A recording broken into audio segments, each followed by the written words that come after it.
I state your name, do solemnly swear. These most familiar words are the beginning of an oath of office, taken without mental reservation or purpose of evasion, that you will take whether you are enlisting in the military forces, accepting a commission as a military officer, or beginning to assume the duties and obligations of a constitutional officer in public service for the government. It takes only a brief 60 seconds to administer the oath of office, but only a fraction of a second in indiscretion to break it. I state your name, do solemnly swear. Duty, a word that respectfully connotes a moral obligation, is one of just three hallowed words said to reverently dictate that which you are, that which you can be, and that which you will be. Your rallying points to build courage when courage seems to fail, to regain faith when there seems to be little cause for faith, to create hope when hope becomes forlorn.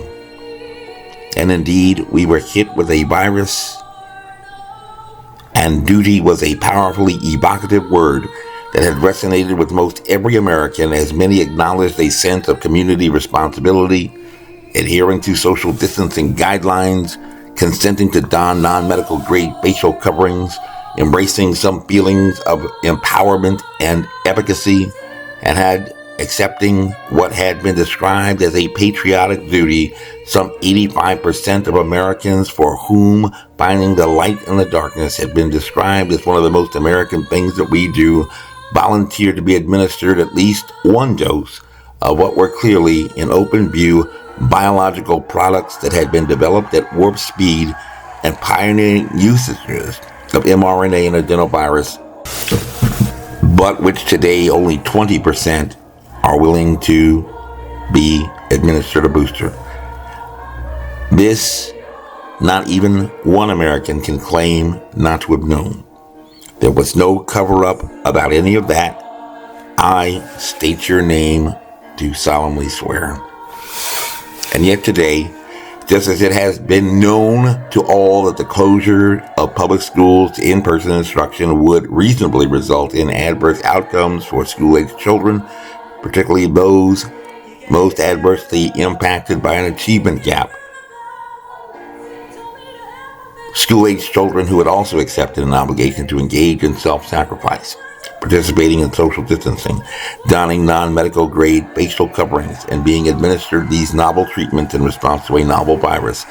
Everyone without exception is aware, or should be aware, that across the nation there has been actualized a disparate outcome, reasonably foreseeable, described as learning losses in both reading and mathematical aptitude, in which the Commonwealth of Virginia, the seventh most educated state in the nation, has been ranked sixth for these disparities that shall, according to the experts, consume at least the next decade to attempt to repair when such effort is begun, resulting in foreseeable adverse effects in opportunities and earnings potential for these kids currently in school, who had missed quite more than the opportunity to just attend a junior or senior prom, an extracurricular sporting event, or an in-person graduation ceremony, things about which they were most concerned as children during the pandemic.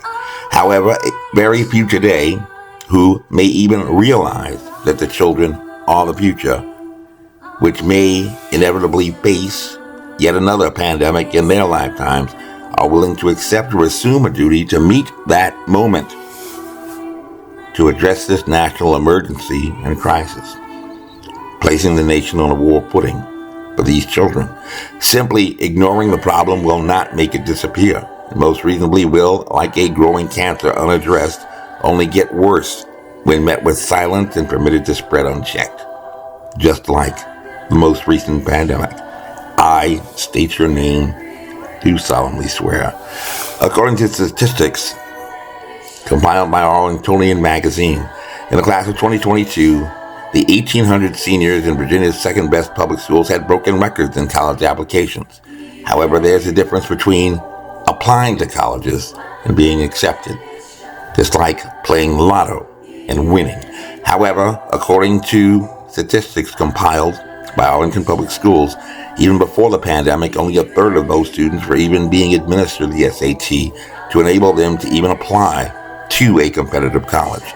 In a community in which 95.4% of persons over the age of 25 hold at least a high school diploma, and 77.1% hold at least a baccalaureate degree, the most educated municipality in the Commonwealth of Virginia today ranks second in the entire nation and ranked 14th for holders of graduate degrees, some 41%, the national average for persons who just go on to college. I state your name, do solemnly swear. Although the median value of residential properties is $864,800, and over 94% of households have both computers and internet access.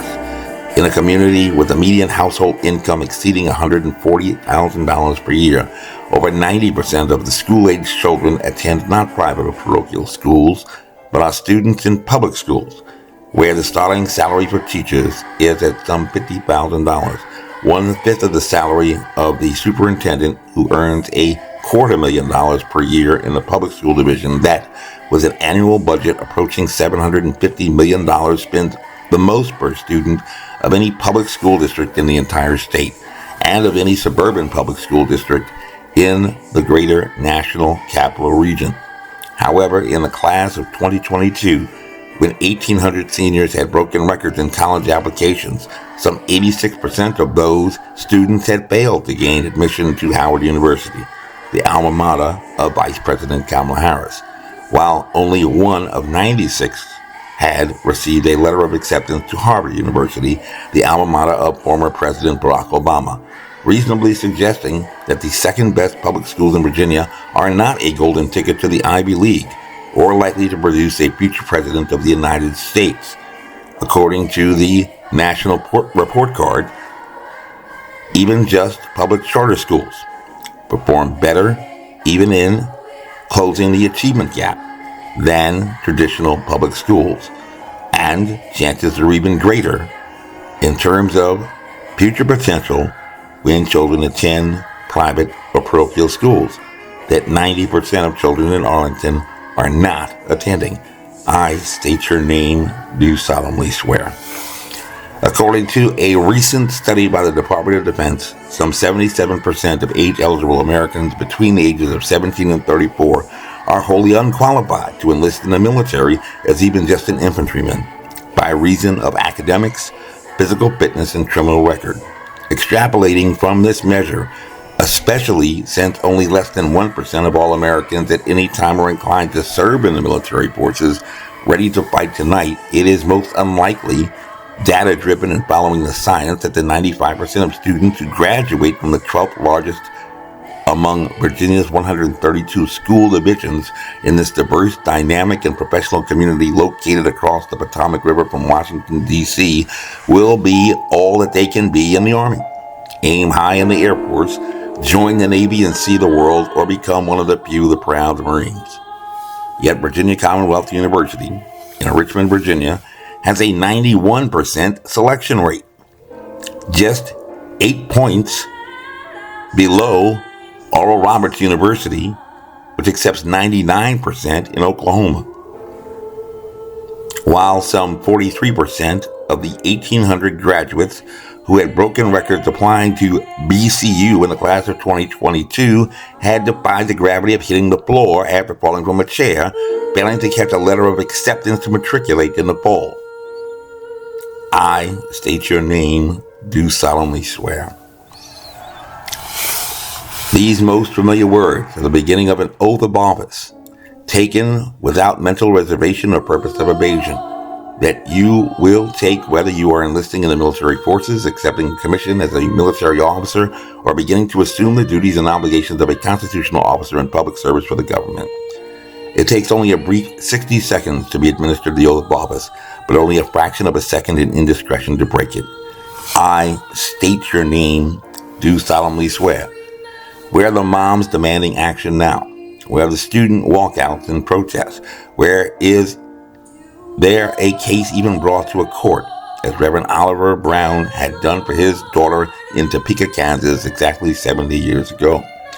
Many took the duty to be masked. Many took the duty to engage in social distances. Many took the duty to volunteer for what had been called the vaccines. Only one person, not a parent, not even in the press, brought a case to court, now pending in Richmond at the Court of Appeals, while the defendant has lawyered up and has elected a right to remain silent, claiming no duty and sovereign immunity. What of your duty now? Duty, a word that respectfully connotes a moral obligation, is one of just 3 hollowed words said to reverently dictate what you are, what you can be, and what you will be. Your rallying points to build courage when courage seems to fail, to regain faith when there seems to be little cause for faith, to create hope when hope becomes prolonged. What happens to a dream deferred? Asked one Negro poet.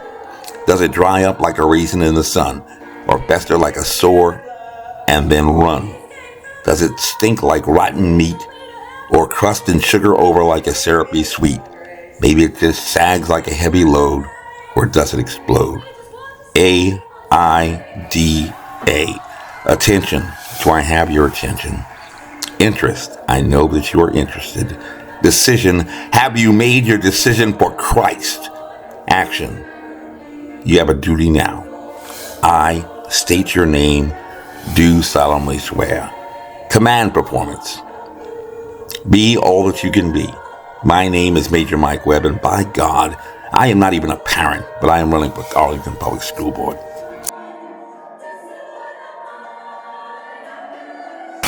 This message was approved by Major Mike Webb. Honest.